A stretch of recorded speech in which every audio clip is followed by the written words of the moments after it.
You know what? They should go to places like Glasgow, Scotland more often. They have a lot more fans and they get a better reaction from the normal US crowd on the show. Just saying.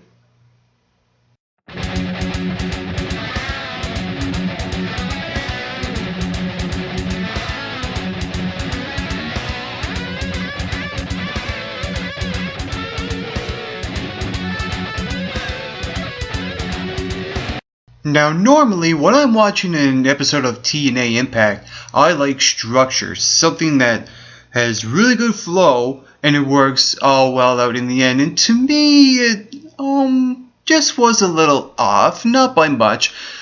I would have liked to seen the first two segments being flipped over for a very good reason. One, MVP ended last week's episode when he was revealed as the new investor, and instead he gets thrown into the second segment of the show instead of the first.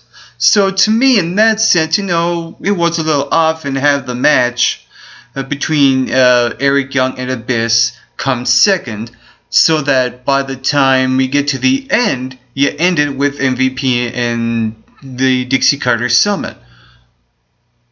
But in the same time, I always like to say, you know what? Let's give the fans some action right at the very beginning. So why can it take an exception to this? Just for this once, because the way the show kicked off really strong, I think, in my opinion. The first match, like I said, was Abyss and Eric Young. And I like how they started off the match as well. It wasn't, the two of them coming out and then they start going at it. This was happening backstage, already happening, with these two going at it, and they make their way to the entrance, the ramp, they go out to the stage, and then they hit the ring. And this is a Monsters Ball match, so you could see anything coming into play, any kind of weapons like a pipe or a chair or even thumbtacks, which that did happen as well. I mean, you can't have a Monsters Ball match with Abyss without thumbtacks. You just can't do it. So putting that in there, I think, was a smart decision. And it really felt like, TNA going back to their roots when it comes to making Monsters Ball matches. And everything about this, even though it was so cheesy in this horror movie kind of way, it was really good cheese in how they both done their part in this match. I love the spots that happened. There was a moment where, like I said, the use of the thumbtacks, and it's always the best, the one that goes through. It's cliched, and so I enjoyed that spot where they had him and Eric Young in the corner, and Abyss lands on the thumbtacks, and then later on you saw Eric Young, take some bumps as well as going through the table outside the ring. And the way he oversold it, the way he overacted when he got, through the table. I think, sometimes when you oversell something, it also looks good. And that's what Eric Young does. He's a showman. And the way, like I said, those two had their match, it started off really well. And the funny thing is, when the match ended, before the match ended, he saw Eric Young take off the mask of Abyss. And then he hit the Black Hole Slam on Eric Young and got the win. He picks up a broken piece of glass, looks at it, and pretty much has an identity crisis. He kind of remembers who he is. It's weird, twisted, logic and kayfabing. You get it. He's Joseph Park, he's Abyss. He's Joseph Park, he's Abyss. They keep going on and on and on. I think, to me, they could have just dropped the whole Joseph Park gimmick and just have Abyss come out and just destroy everyone. But I do also like this layer because now the roles are reversed. Because at the beginning, we all knew that Abyss was Joseph Park. But now it's we all knew that Joseph Park was Abyss, but now we know that. But now it's going to be Abyss figuring out that he's Joseph Park.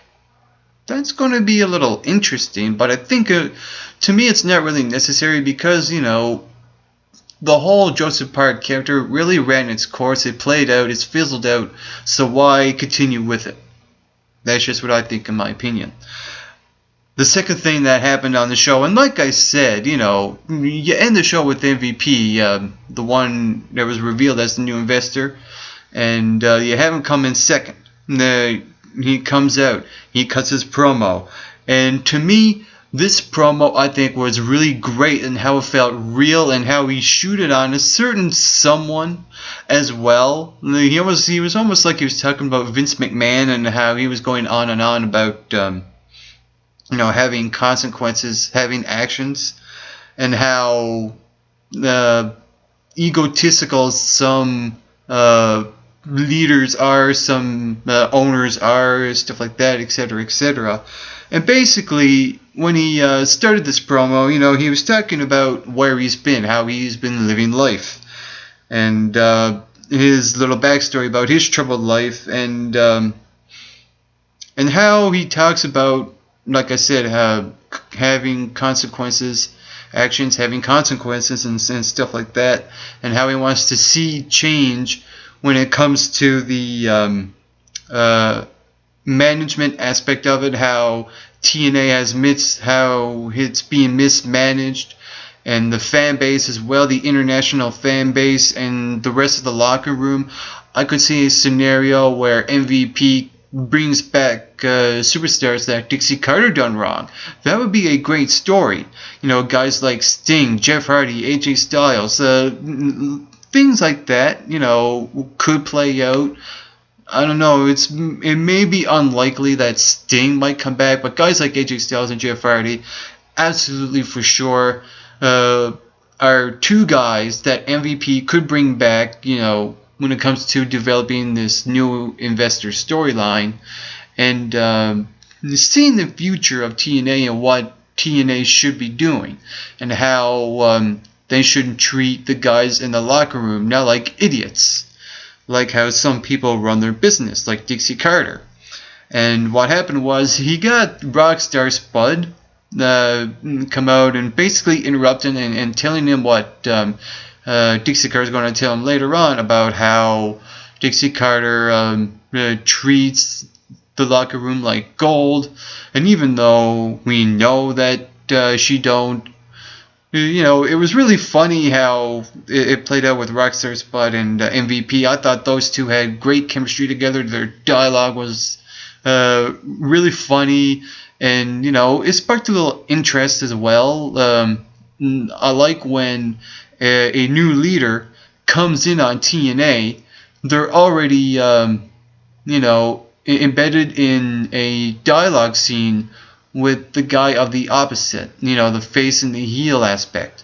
So I really enjoyed that segment as well. Also, we saw Bully Ray. Well, before I get to Bully Ray, we saw Curry Man come out, and he was about to have a match, but he got interrupted by Bully Ray. Bully Ray just came out and with the casket, with the sunglasses on and his hood up, and basically said to Curry Man, "Wrong place, wrong time." Now this is where logic fails come into play. Remember the Feast or Fired match a couple of months back where we saw Curry Man say, "Screw this, I'm not going to take any chances." That was smart on Curry Man. But on this show, what does Curry Man do? He gets the audience going, and he runs and goes to attack Bully Ray. Really, Curry Man? You're the guy that said, "Screw this, I'm not going to take any chances in the Feast or Fire match," and now you're going to attack Bully Ray knowing that you're basically going to get your you-know-what kicked out of you? Come on. That's just wrestling logic fail 101.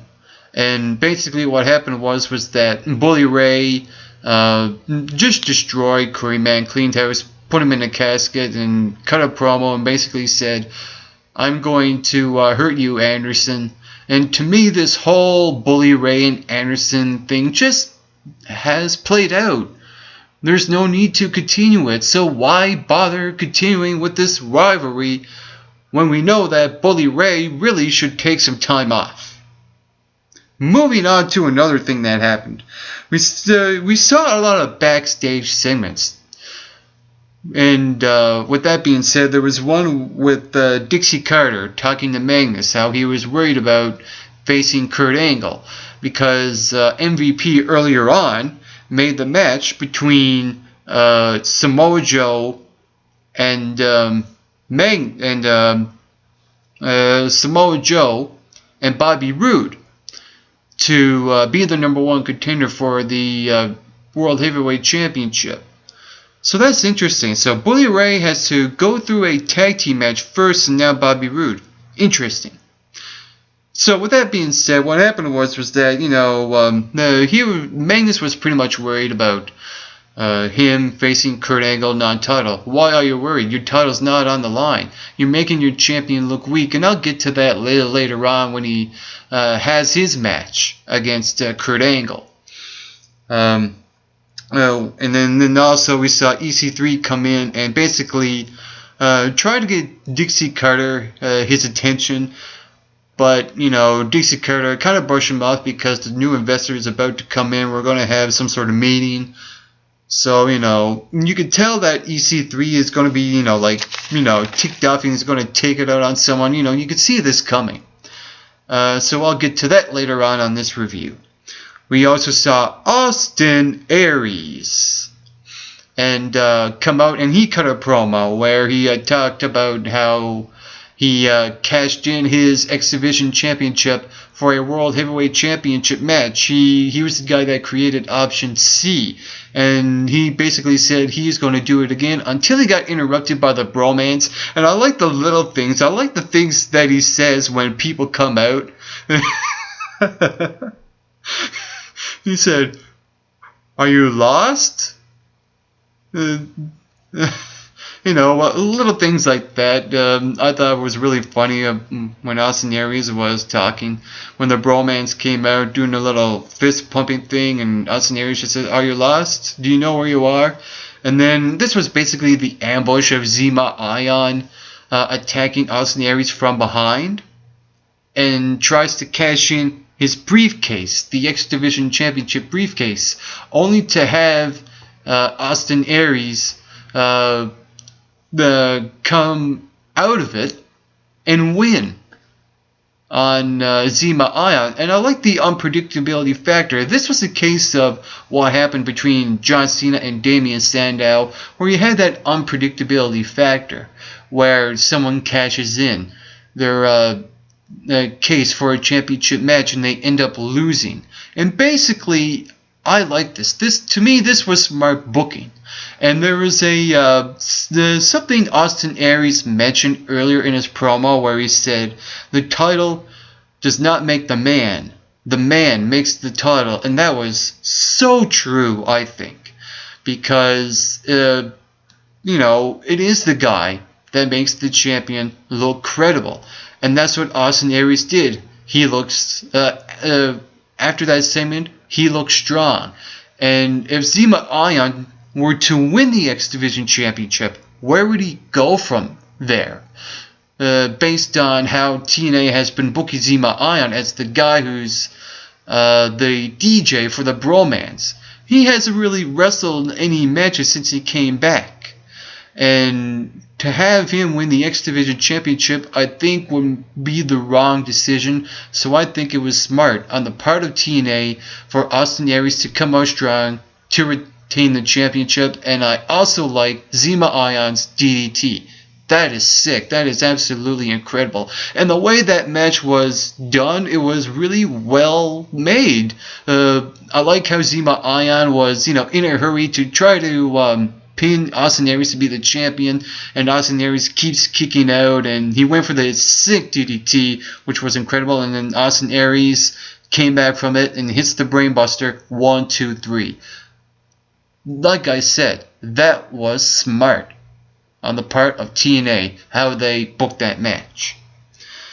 Also, we saw a little skip it with Samuel Shaw and Christy Hemme they backtracked from last week from his apartment, and then we saw them backstage. Christy Hemme putting on her makeup, and Samuel Shaw comes in and does that creepy quiet thing, and Christy turns around and basically says that we should keep it professional, and this was Christy's version of kind of like breaking up with him in a way, and I like how Samuel Shaw reacted to it. It was very creepy. The way I'll put it to you this way: when Christy Hemme walked out from that scene, you saw Samuel Shaw just look at Christy Hemme, and he had that creepy look, and he just plays that character pretty well, I think, and I like to see where it goes. There could be a scenario where he kidnaps Christy Hemme, and I like to see how they play that out as well. Have Christy Hemme absent from TNA for a few weeks until they realize, oh, Samuel Shaw kidnapped Christy Hemme. So I like to see how that story plays out. I like to see that something like that happen, because when you have a American Psycho gimmick for a superstar, you don't want to go around killing anyone. You don't want to be that Dexter or the American Psycho kind of guy who kills people for the fun of it, and for the the joy of it as well. So I think TNA is really almost pushing the envelope, but I like to see them play it safe, but also in the same time just make it as creepy as possible. And so far I'm liking what they're doing with Samuel Shaw. Also, we saw another backstage segment where, we saw a little tension with Bobby Roode and Magnus, and to me, Bobby Roode, I think, will eventually turn face, because, of what's going to happen between these two guys with Magnus and Bobby Roode. This could be a match coming up sometime in the future. I don't know, and you could put Samoa Joe in there as well, but we'll see what happens. We also had that Dixie Carter and MVP meeting while the two of them were sitting down, and they were talking about, Dixie Carter was talking about how 11 years ago she made the company by herself without any help, and we all know that's not true. So I like the sarcasm behind it, and how she talked about how the talent has grown, how she made all the superstars who they are, and treating people well. And I like how MVP came back from it, how he talked about guys like Sting, Jeff Hardy, and AJ Styles, how they've been treated poorly with Dixie Carter. So I like how that was, like I said, played out. How he mentioned disgruntled employees, like those three guys, like I mentioned. And they also went on to say how they will work together about the future of TNA, and we're going to do it in the ring. And to me, that's another smart thing. You always have to, when you end the show, you got to do it in the ring. You can't do it backstage like they did backstab right in the middle. So to me, it makes sense to close out the show in the ring. After that, we saw the match between Kurt Angle and Magnus. I thought this match was just okay. To me, this was a little rushed. Because, early on, you saw Magnus trying to out-wrestle Kurt Angle, and then Kurt Angle goes through the German suplexes. And, these are moves, you see Kurt Angle do, not in the first few minutes of the match. So I was interested to see where this was going. And what happened was that EC3 attacked Kurt Angle from behind when he had the angle lock applied on Magnus. And basically it was Ethan Carter taking out Kurt Angle with a steel chair on his knee, how he kept targeting the knee, and then applying the leg lock and trying to make him tap out. I thought, it was a little predictable. It was just okay. It was a way to build up Ethan Carter and Kurt Angle in this one-on-one feud. It's going to be interesting to see how that plays out. I'm not on board with it just yet because the Ethan Carter III still has to grow on me a lot more before he is embedded in a rivalry with someone of the caliber of Kurt Angle. I would like to see him, develop step by step, match by match, until he gets to Kurt Angle. So to me, his whole character development is a little rushed, but also in the same time, it kind of feels like, okay, we need to put him in a big time match. So hey, what the heck. Also, we saw that awesome segment. I really enjoyed it. It was between Velvet Sky and Chris Sabin. To me, this was one of the highlights of the show, and I'll explain why. What happened was that Chris Sabin and Velvet Sky were talking to each other in a room where they had their first kiss, to how their relationship began. And you could tell where this is going because Chris Sabin is known to be that, asshole sometimes and an idiot, and could come off as a real jerk sometimes, and this has been building up when it comes to the relationship between Velvet Sky and Chris Sabin. And I really enjoyed this backstage segment between these two. And what happened was that, you had that awkward moment in the very beginning where Velvet Sky came in and they were talking about how their relationship had ups and downs. And this was basically Chris Sabin fooling Velvet Sky. He had that smile in case, Velvet Sky was, expecting to be a ring. And when when they opened it up, the case, there was nothing in it. And this was basically, Chris Sabin telling Velvet Sky, I'm done with you, and it's over when I say it's over. And the way he pulled that off was excellent. Now that's what I call a jerk, and he played it really well. And and also, Velvet, it takes two to tango, and also Velvet Sky played her part actually pretty well. I love how she sold her emotions when Chris Sabin basically told her off.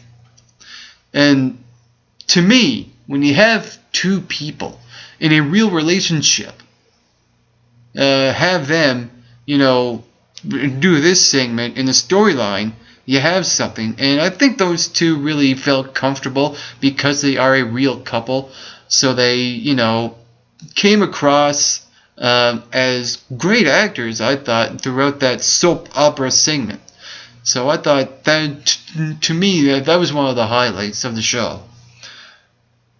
And also another great highlight was the last match, the number one contenders match. It was Bobby Roode and Samoa Joe, and I cannot tell you how great it is. TNA has been treating Samoa Joe for the past few weeks.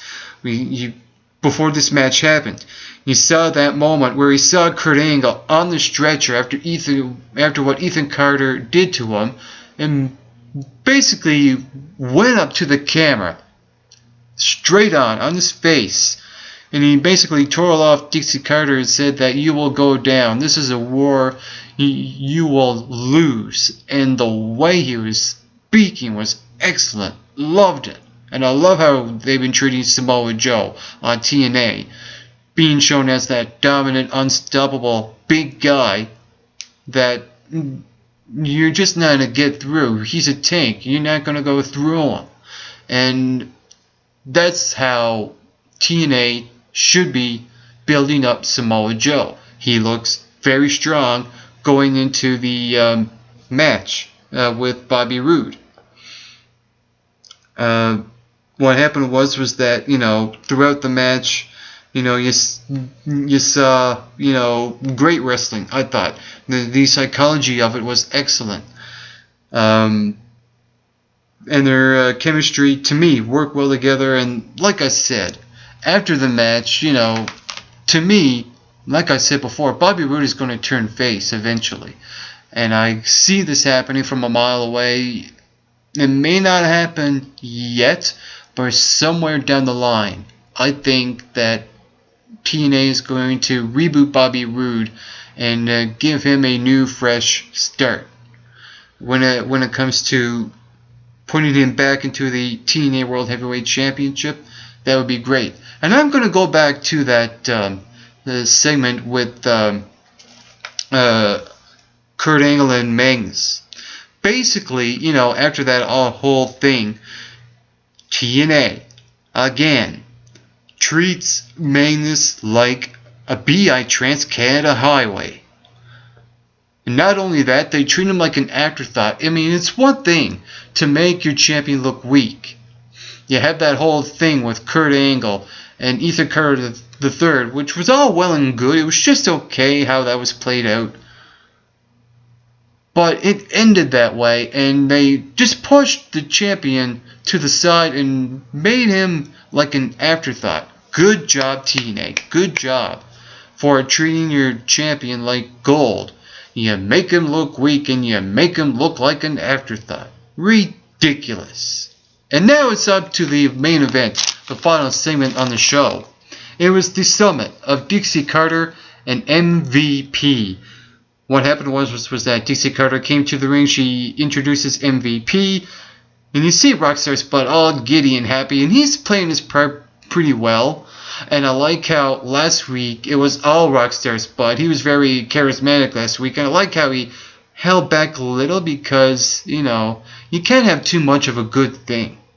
So I like how Spud, like I said, was holding back a bit when it comes to his charisma in the ring.